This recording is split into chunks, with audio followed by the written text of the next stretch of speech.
ओम श्री गणेशाय नमः। ओम अच्युताय नमः। ओम अनंताय नमः। ओम गोविंदाय नमः। सर्वे गीता प्रेमियों को सादर प्रणाम के साथ जय श्री कृष्ण। अध्याय 2 सांख्य योग, श्लोक क्रमांक 22। पूर्व श्लोक में देही की निर्विकारता का जो वर्णन हुआ है, आगे के श्लोक में उसी को दृष्टांत रूप से वर्णन करते हैं। वासांसि जीर्णानि यथा विहाय नवानि गृह्णाति नरोपराणि तथा शरीराणि विहाय जीर्णान्यन्यानि संयाति नवानि देहि। भगवान कहते हैं, जैसे मनुष्य पुराने वस्त्रों को त्याग कर नए वस्त्रों का ग्रहण करता है, वैसे ही जीवात्मा पुराने जीर्ण शरीरों को त्याग कर दूसरे नए शरीरों को प्राप्त होता है। सभी गीता प्रेमियों को नम्र निवेदन है कि हमारी वीडियो अगर आपको पसंद है तो लाइक कीजिए, ज़्यादा से ज़्यादा लोगों को शेयर कीजिए और हमारी चैनल को सब्सक्राइब कीजिए। अभी हम ये श्लोक की व्याख्या देखें।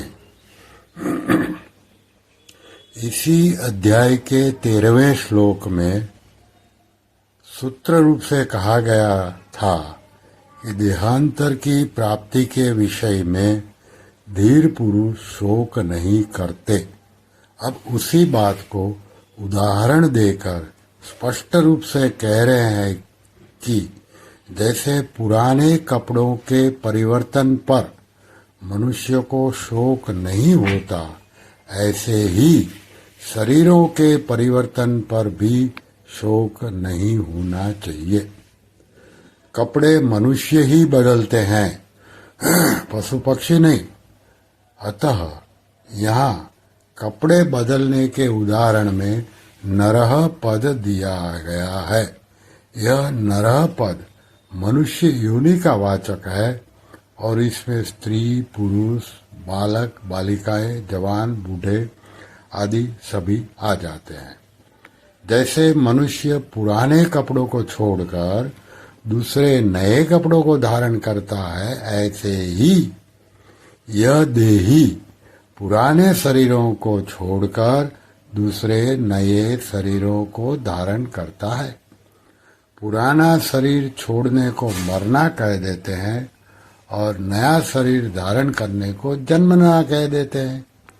जब तक प्रकृति के साथ संबंध रहता है, तब तक यह देही पुराने शरीरों को छोड़कर कर्मों के अनुसार या अंतकालीन चिंतन के अनुसार नए नए शरीरों को प्राप्त होता रहता है।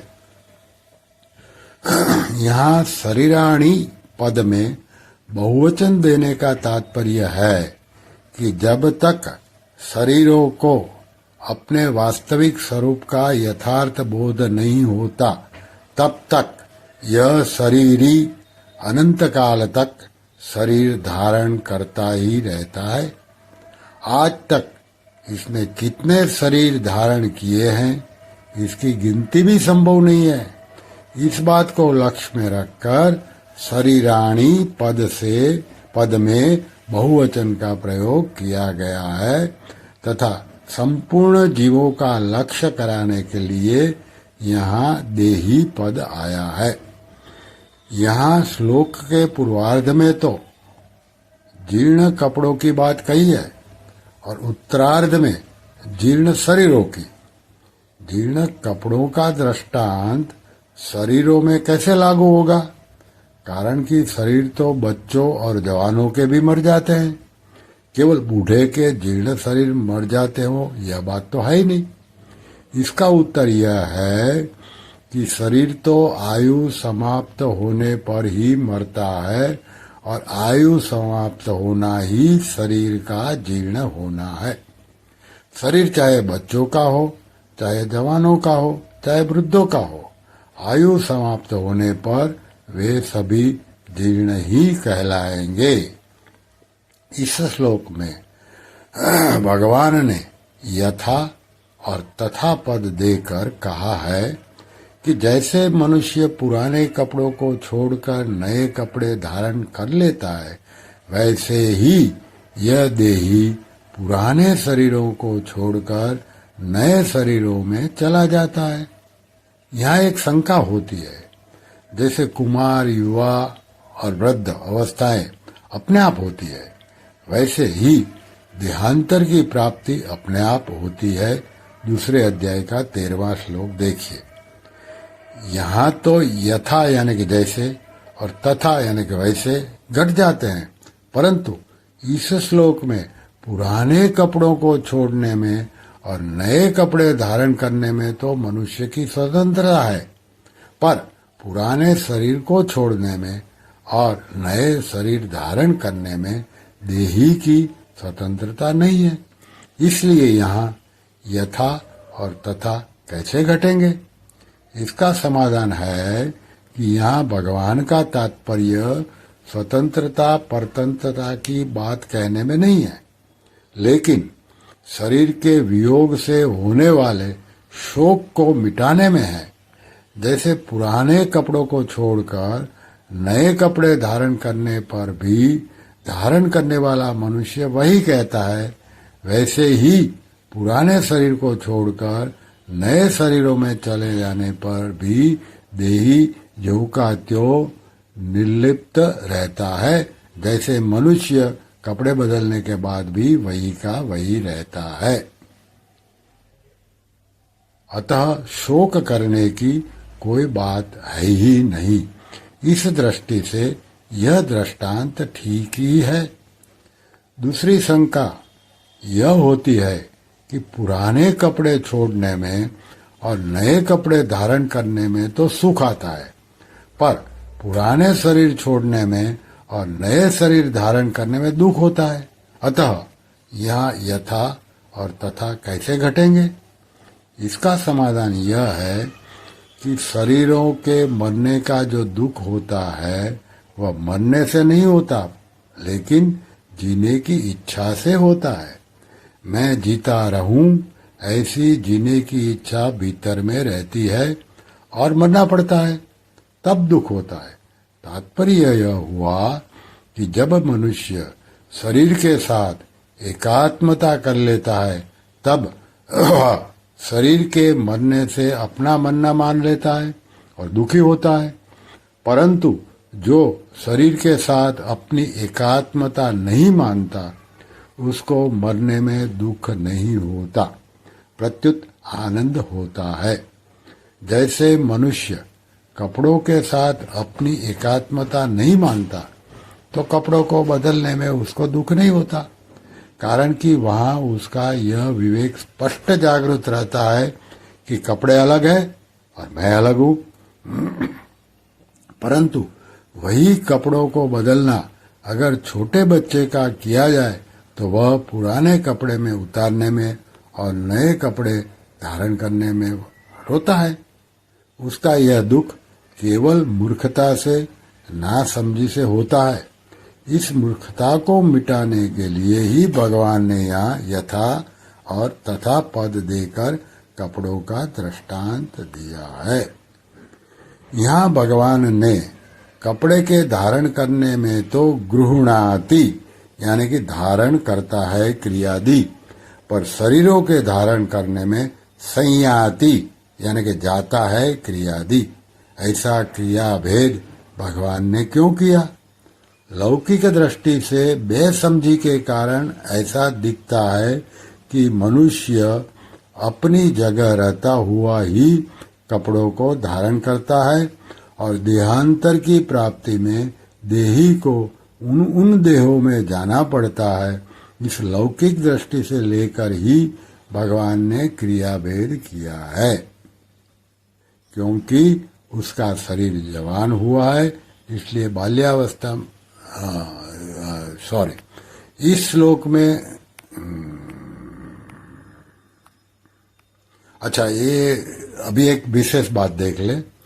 गीता में ये न सर्वमिदम ततम अध्याय 2 श्लोक क्रमांक 17, नित्य सर्वगत स्थाणु अध्याय 2 श्लोक क्रमांक 24 आदि पदों से देही को सर्वत्र व्याप्त, नित्य, सर्वगत और स्थिर स्वभाव वाला बताया, तथा ये 22वें श्लोक में संयाति नवानि देही और 15 अध्याय के 8वें श्लोक में शरीरम यद्वाप्नोति आदि पदों से देही को दूसरे शरीरों में जाने की बात कही गई है। अतः जो सर्वगत है, सर्वत्र व्याप्त है, उसका आना जाना कैसे? क्योंकि जो इस देश में ना हो, उस देश में चला जाए तो उसका जाना कहते हैं, और दूसरे देश में है वह इस देश में आ जाए तो उसको आना कहते हैं। परंतु देही के विषय में तो ये दोनों ही बात नहीं घटती। इसका समाधान यह है कि जैसे किसी को बाल्यावस्था से युवावस्था हो जाती है तो वह कहता है कि मैं जवान हो गया हूं, परंतु वास्तव में वह स्वयं जवान नहीं हुआ, लेकिन उसका शरीर जवान हुआ है। इसलिए बाल्यावस्था में जो वह था, युवावस्था में भी वह वही है, परंतु शरीर से तादात्म्य मानने के कारण वह शरीर के परिवर्तन को अपने में आरोपित कर लेता है। ऐसे ही आना जाना वास्तव में शरीर का धर्म है, और शरीर के साथ तादात्म्य होने से वह अपने में आना जाना मान लेता है। अतः वास्तव में देही का कहीं भी आना जाना नहीं होता, केवल शरीरों के तादात्म्य के कारण उसका आना जाना प्रतीत होता है। अब यह प्रश्न होता है कि अनादिकाल से जो जन्म मरण चला आ रहा है, इसमें कारण क्या है? कर्मों की दृष्टि से तो शुभाशुभ कर्मों का फल भोगने के लिए जन्म मरण होता है। ज्ञान की दृष्टि से अज्ञान के कारण जन्म मरण होता है, और भक्ति की दृष्टि से भगवान की विमुखता के कारण जन्म मरण होता है। इन तीनों में भी मुख्य कारण है कि भगवान ने जीव को जो स्वतंत्रता दी है, उसका दुरुपयोग करने से ही जन्म मरण हो रहा है। अब वह जन्म मरण मिटे कैसे? मिली हुई स्वतंत्रता का सदुपयोग करने से जन्म मरण मिट जाए। तात्पर्य है कि अगर अपने स्वार्थ के लिए कर्म करने से जन्म मरण होता है, अतः अपने स्वार्थ का त्याग करके दूसरों के हित के लिए कर्म करने से जन्म मरण मिट जाएगा। अपनी जानकारी का आदर करने से जन्म मरण हुआ है, अतः अपनी जानकारी का आदर करने से जन्म मरण मिट जाएगा। भगवान से विमुख होने से जन्म मरण हुआ है, अतः भगवान के सन्मुख होने से जन्म मरण मिट जाएगा। श्री कृष्ण शरणं मम, श्री कृष्ण शरणं मम, श्री कृष्ण शरणं मम। ओम कृष्णार्पणमस्तु।